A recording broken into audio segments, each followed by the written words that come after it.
अनु, कल अपने ऑफिस से छुट्टी ले लेना। हमें कल पूजा आंटी की बेटी की सगाई में शामिल होने जाना है।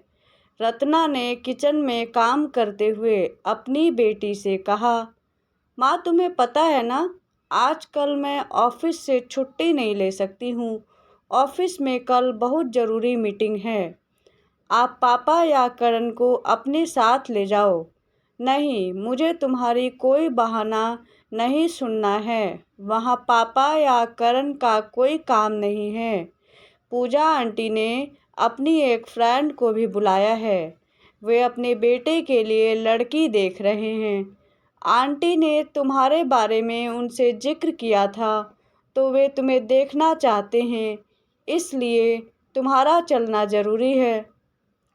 रत्ना ने अनु पर थोड़ा प्रेशर गुस्सा होते हुए कहा। माँ, तुम भी ना, यह नया तरीका निकाला है मुझे दिखाने का। वैसे भी मैं अभी शादी नहीं करना चाहती हूँ, उसने लगभग खींचते हुए कहा। माँ, 25 साल की अनु शुरू से ही खुले विचारों को मानने वाली थी। हालांकि एक कंजर्वेटिव और मध्यम वर्गीय परिवार उसे विरासत में मिला था, पर जब भी उसे मौका मिलता था वह जिंदगी को अपनी शर्तों पर जी लिया करती थी। उसके पिता चाहते थे कि अनु बस ग्रेजुएशन करे और उसके बाद उसका विवाह करके जिम्मेदारियों से मुक्त हुआ जाए। लेकिन अनु ने ग्रेजुएशन के बाद कंप्यूटर में डिप्लोमा किया और फिर पढ़ाई के बाद दिल्ली की एक कंपनी में नौकरी कर ली थी। लेकिन अब अचानक विवाह की बात सुनकर वह चौंक गई थी। हाँ, नया तरीका निकाला है। अब तुम शादी के लायक हो तो हो गई हो। तुम्हारे साथ की लड़कियों की शादी भी हो चुकी है। रत्ना ने कहा। माँ, तुम जानती हो, मुझे यह सब बिल्कुल पसंद नहीं है।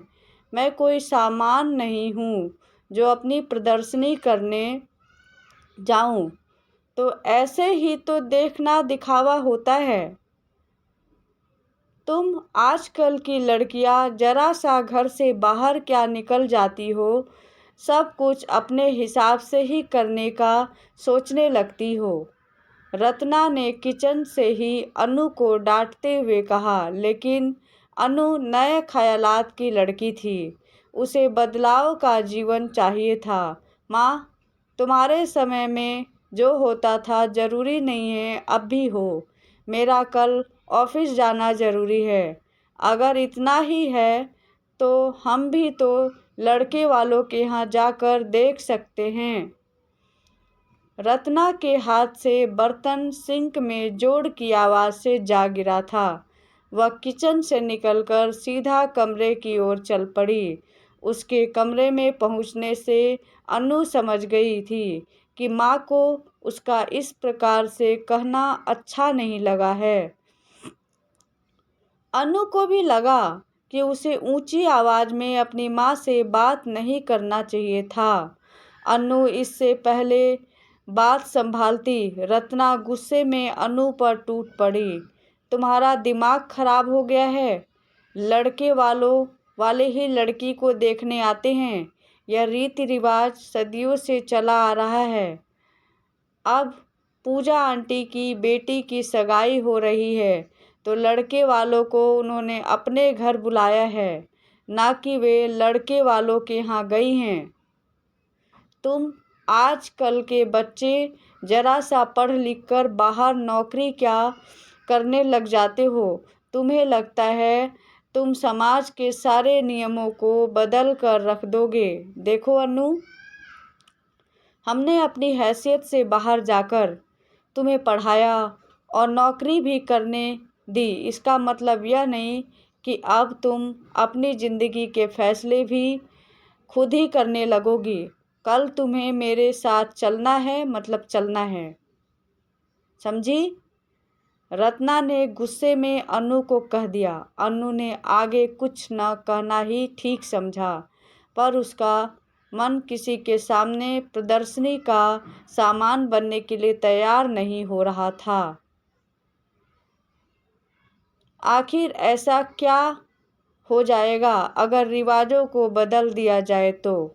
उसे भी तो अधिकार है कि वह लड़के वालों को कहे कि वह लड़के को देखना चाहती है। अन्नू को इन रीति रिवाजों से नफरत सी होने लगी थी। सच ही तो है, आजकल जहाँ लड़कियां लड़कों के साथ कदम से कदम मिलाकर चल रही हैं, वहाँ केवल एक ही पक्ष को अधिकार है कि वह अपने जीवन साथी को देखे और अपनी पसंद नापसंद जाहिर करे। आज के समाज में नई गूंज तो सुनाई दे रही है, लेकिन वह 100% नहीं है। आज भी मध्यम वर्गीय परिवारों में पुराने रीति रिवाज कायम हैं। अन्नू अपनी वजह से अपने माता पिता की कोई दुख देना नहीं चाहती थी, इसलिए उसने कुछ न कहना ठीक समझा और वह अपने ऑफिस को मेल करके अपनी कल की छुट्टी की सूचना देने बैठ गई। अगले दिन सुबह से ही माँ ने सगाई में जाने के लिए तैयारी शुरू कर दी थी। सगाई का मुहूर्त 11:30 बजे का था। अन्नू के पहनने के लिए रत्ना ने एक बहुत ही सुंदर साड़ी निकाल दी थी। अन्नू चुपचाप माँ की कही बातों पर अमल कर रही थी, पर उसके मन के भीतर अभी भी एक युद्ध चल रहा था। युद्ध अपने अधिकार और बराबरी का था। अन्नू गुलाबी रंग की साड़ी में गुलाब का फूल लग रही थी। रत्ना ने बेटी को देखते ही बलैया ले ली। अन्नू चुपचाप माँ को देखती रही। उसे समझ नहीं आ रहा था कि वह क्या करे और क्या नहीं। दोनों जाने के लिए घर से बाहर निकल आई। अन्नू के पिता ने हल्की सी मुस्कुराहट के साथ गाड़ी का दरवाज़ा अन्नू के लिए खोल दिया। पिता की मुस्कुराहट अन्नू को इस समय मात्र एक कमज़ोर सहारा लग रही थी। वह जानती थी कि उसके पिता माँ और उसके बीच हुए कल के विवाद को ठंडा करना चाहते थे। रास्ते भर तीनों के बीच एक खामोशी सी पसरी रही। अन्नू के मन के भीतर ज्वार भाटा जैसी हलचल हो रही थी। पूजा आंटी का घर आ चुका था। अपने भीतर हलचल समेटे व होठों पर खामोशी लिए अन्नू गाड़ी से नीचे उतर गई। अन्नू के पिता ने दोनों को पूजा आंटी के घर के सामने छोड़कर अपने ऑफिस का रास्ता पकड़ लिया, जहां रत्ना बहुत ज़्यादा उत्साहित थी, वहीं अन्नू चुपचाप थी। तभी रत्ना ने उसे देखते हुए कहा, अन्नू बेटा, थोड़ा चेहरे पर मुस्कुराहट तो लेकर आओ, सब लोग देखेंगे तो क्या कहेंगे। अन्नू का मन किया कि वह अपनी माँ से कहे कि वह यहाँ कैसे खुश रह सकती है, जबकि वह जानती है कि वह यहाँ दिखाया जाने के उद्देश्य से लाई गई है और उसे यह एहसास हर समय होता रहेगा कि किसी की नज़रें उसे घूर रही हैं। लेकिन अनु ने समय की नज़ाकत को समझकर फीकी मुस्कुराहट का चोला ओढ़ लिया। दोनों घर के भीतर चली गई। सगाई वाला घर था, फूलों से सजा हुआ था। घर का कोई भी कोना ऐसा नहीं था कि जो अपनी सुंदरता से आकर्षित न कर रहा हो। तभी पूजा आंटी सामने से आती हुई दिखाई दी। उन्होंने बड़े ही प्यार से रत्ना को गले लगाया और फिर रत्ना के पीछे खड़ी अनु को लगभग उन्होंने चूम ही लिया था। अनु ने भी हंसकर पूजा आंटी को गले लगाते हुए बधाई दी। कुछ औपचारिक बातें होने के बाद पूजा रत्ना और अनु को घर के भीतर ले आई। घर में मेहमानों का जमावड़ा लगा हुआ था, लेकिन अनु अपने आप को इस भीड़ में सहज महसूस नहीं कर पा रही थी। उसे हर पल लग रहा था जैसे कोई उसे घूर रहा हो। कुछ देर बाद सगाई की रस्म हो चुकी थी। सभी खाने पीने का आनंद लेने लगे। रत्ना पूजा का हाथ बटाने में व्यस्त हो गई। अनु अपने आप को इस माहौल में असहज महसूस करने लगी थी। उसने हाथ में शरबत का गिलास लिया और पूजा आंटी के घर की बालकनी में जा पहुंची। अपने आप को अकेला कर अनु को थोड़ी राहत महसूस हुई। आखिरकार उसका मन अभी भी बेचैन था। वह अपने आप को आने वाली मुलाकात के लिए तैयार करने लगी। उसे समझ नहीं आ रहा था कि हमेशा ऐसा ही क्यों किया जाए। क्या इन रिवाजों को बदला नहीं जा सकता? अभी वह अपने ख्यालों में खोई हुई थी कि पीछे से किसी की आवाज़ उसके कानों में सुनाई दी। हेलो, आप अनु जी हैं ना? अनु ने हाँ में सिर हिलाया और उस नौजवान को देखने लगी। मैं अजय हूँ, पूजा आंटी के बेटे का दोस्त। अजय ने अपना परिचय शालीनता से दिया। अनु ने मुस्कुराहट के साथ धीरे से अजय का अभिवादन स्वीकार किया। लेकिन अनु को संशय हो रहा था कि अजय उसका नाम कैसे जानता है। अनु के हाव भाव को देखते ही अजय समझ गया कि उसने कहा, एक्चुअली नीचे पूजा आंटी आपको ढूंढ रही थी। वे चाहती थी कि आप खाना खा लें। वे और मेहमानों को भी देख रही थी, तो मैंने उन्हें कहा कि मैं आपको ढूंढ कर लाता हूँ। लेकिन आपने मुझे पहचाना कैसे? अनु ने आश्चर्य से अजय से पूछा। पूजा आंटी ने ही बताया कि आपने गुलाबी रंग की साड़ी पहनी हुई है।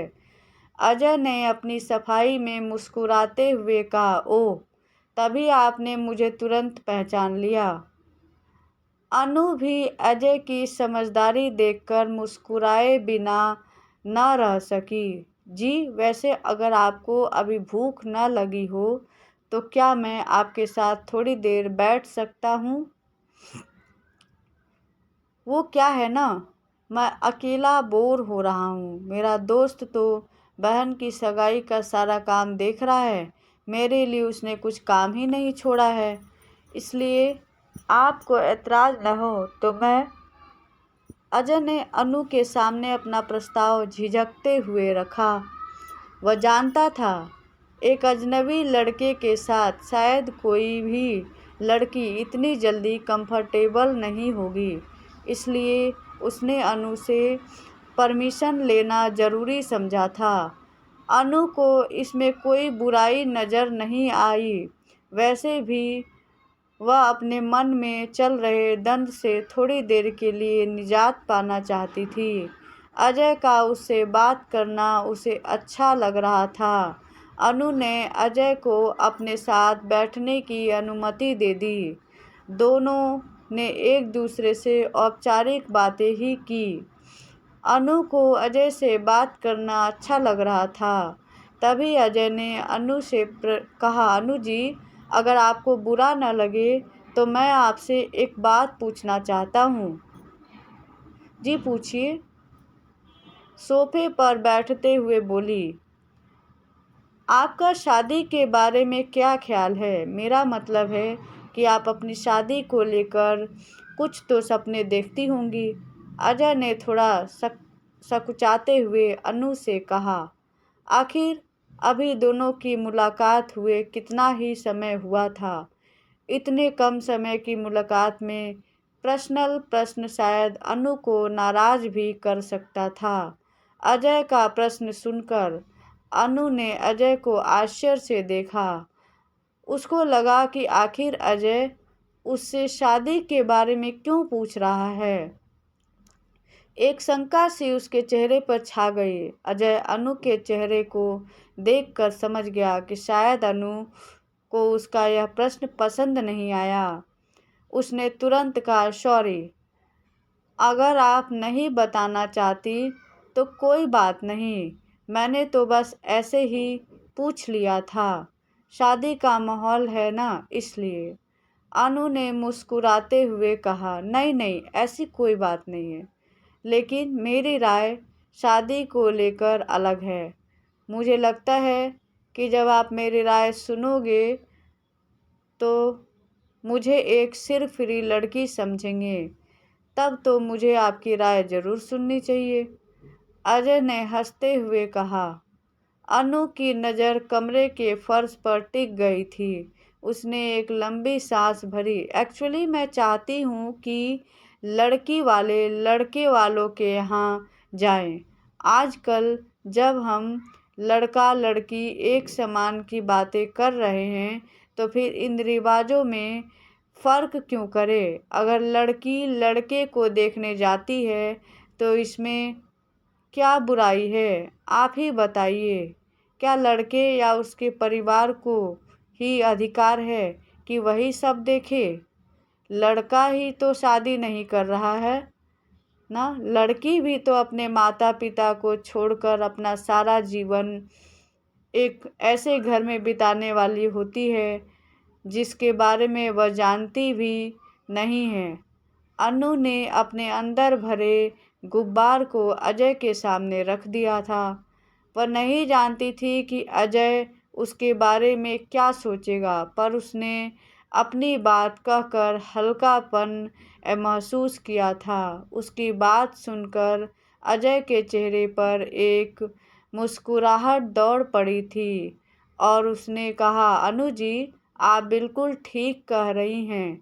जब हम समानता की बात कर रहे हैं तो फिर इन रीति रिवाजों में असमानता क्यों? आखिर हम नई पीढ़ी के हैं और अगर नए रिवाज अच्छे हैं तो उन्हें अपनाने में गुरेज क्यों? अचानक अजय उठकर खड़ा हो गया।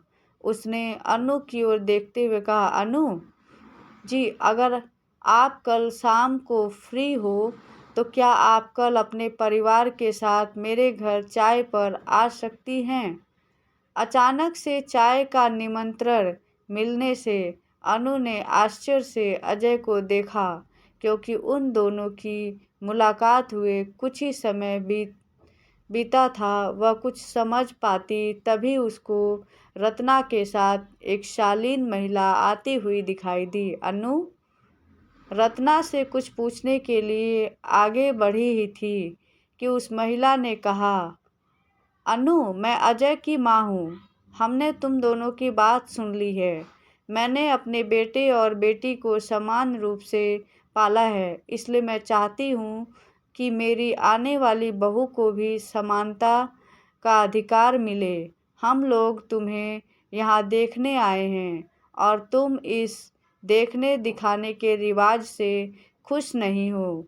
यह बात तुम्हारी माँ ने पूजा को बता दी थी और पूजा ने मुझे इस बात का जिक्र कर दिया था। हम सभी का यह मानना था कि तुम बिल्कुल ठीक कह रही हो। वैसे भी अजय शादी से पहले अपनी होने वाली पत्नी के विचारों को जानना चाहता था। वह नहीं चाहता था कि उसकी होने वाली पत्नी को कभी भी असमानता का एहसास हो। अजय की माँ ने रत्ना जी की ओर देखते हुए कहा, बहन जी, इस रिश्ते के लिए अनु का राजी होना ज़रूरी है। नापसंद होने पर भी कोई बात नहीं, हम समझेंगे कि हमें नए दोस्त मिल गए हैं। रत्ना के पास तो जैसे शब्द ही नहीं थे। उसकी आंखों से उसकी खुशी झलक रही थी। अजय ने अपनी माँ के गले में हाथ डालकर कहा, माँ, नए रिवाज अच्छे हैं तो क्या आप तैयार हैं अपने लड़के को दिखाने के लिए?